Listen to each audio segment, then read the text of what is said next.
Assalamualaikum warahmatullahi wabarakatuh. Halo guys, jumpa lagi di channel kesayangan kalian. Kali ini Mimin akan menceritakan sinetron Terpaksa Menikahi Tuan Muda.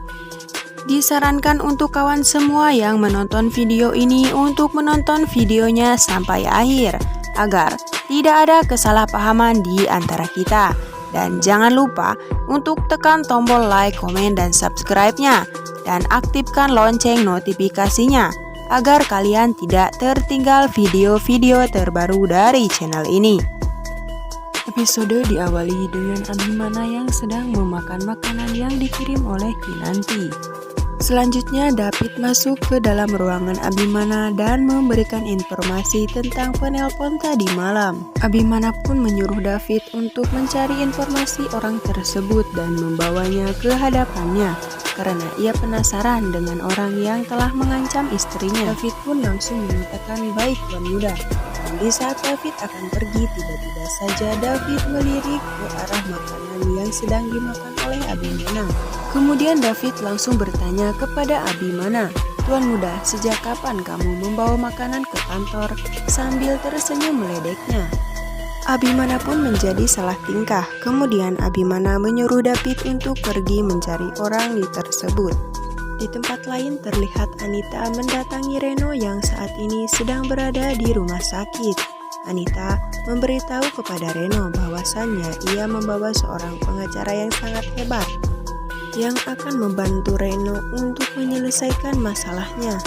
Saat itu Reno mulai menceritakan kepada pengacara itu mengenai kejadian yang telah ia hadapi sebelumnya. Roni meyakinkan Pak Pengacara dengan mengatakan, "Saya beneran Pak, saya nggak bohong." Pengacara pun mengatakan kepada Roni bahwasanya ia akan berusaha yang terbaik untuk Roni.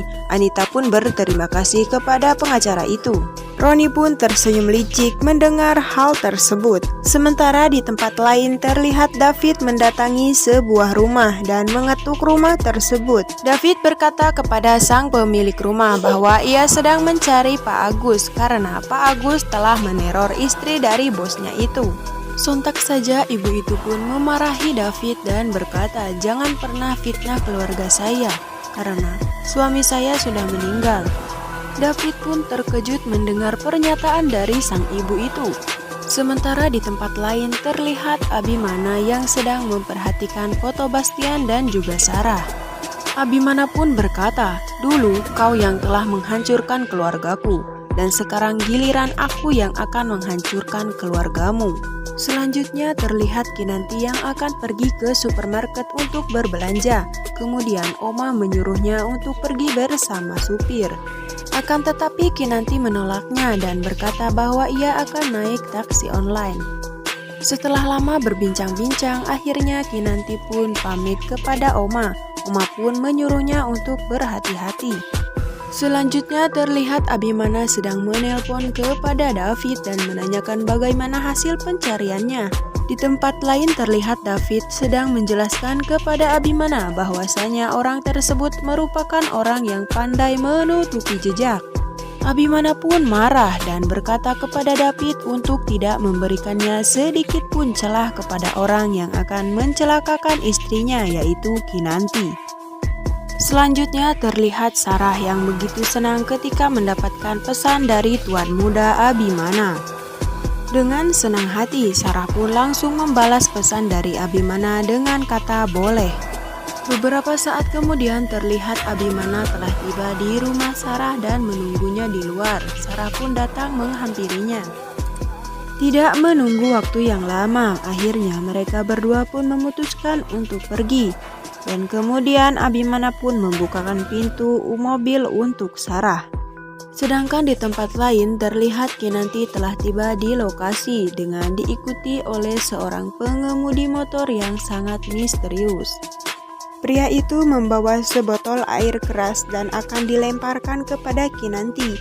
Untung saja botol itu terjatuh sehingga Kinanti bisa selamat dari kejahatan pria tersebut.